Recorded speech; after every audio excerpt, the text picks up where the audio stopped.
ફરક છે anxiety, stress અને ડિપ્રેશન વચ્ચે? લાઈક અમુક લોકો કે મને બહુ એન્ઝાયટી થાય છે, મને બહુ સ્ટ્રેસ થાય છે, તો આ ત્રણ વચ્ચે શું ડિફરન્સ છે? એ ત્રણેય વચ્ચે બહુ જ મેજર ડિફરન્સ છે, પણ આપણને નોલેજ નથી હોતું એટલે આપણે બધું મિક્સ કરી દઈએ છીએ અને સ્ટ્રેસ ને એન્ઝાયટી, એન્ઝાયટી ને સ્ટ્રેસ ને ડિપ્રેશન ને એન્ઝાયટી કહી દે છે.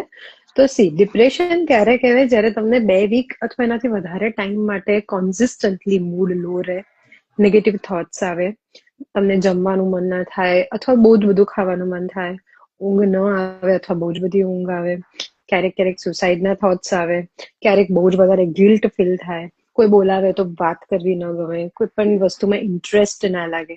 જ્યારે આ બધા સિમ્ટમ્સ ભેગા થાય ત્યારે ડિપ્રેશન હોય. એન્ઝાયટી એટલે સતત એક ડર લાગવો, કંઈક થશે, કંઈક થશે, શું થશે, શું થશે, અજાણ્યો ડર એટલે એન્ઝાયટી. અને સ્ટ્રેસ એટલે આપણે ધાર્યું હોય એનાથી વિપરીત કશું પણ થાય અને એના લીધે આપણને જે રિસ્પોન્સ ફીલ થાય કે જેમાં આપણને ગભરામણ થાય, કે જેમાં આપણને એમ થાય કે આપણે ત્યાં સિચ્યુએશન મેનેજ થશે કે નહીં, એ જે ફીલ થાય એ ફિલિંગ સ્ટ્રેસ છે. સ્ટ્રેસના લીધે તમને એન્ઝાયટી પણ થઈ શકે, ડિપ્રેશન પણ થઈ શકે અને તમે સ્ટ્રેસને વિધાઉટ ગોઈંગ ટુ ડિપ્રેશન અને એન્ઝાયટી પણ મેનેજ કરી શકો છો.